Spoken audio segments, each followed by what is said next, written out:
ও কে sir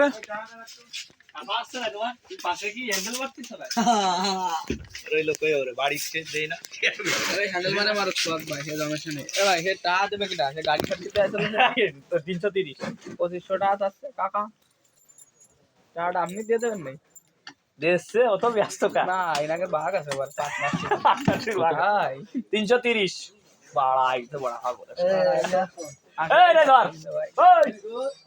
ধর এলেন কে দিছান না তো বস গাড়ি লে তো না রাগুন করা ওই দেখ কি গতি দৌড়াই দে ওই বাইরে যা আর দই কোন শালা তোরে খাবে না রাত্রি এই কায়দা দেরি করা দই খাও দই দেরি করা আসতেছে কোন কাকা আছে ভিতরে আসতেছে দেরি করা মানে ইমাম বারু গাড়ির লোক আছে সমস্যা তুই কথা কোন 5 মিনিট দাঁড়া বাহ তাহান কি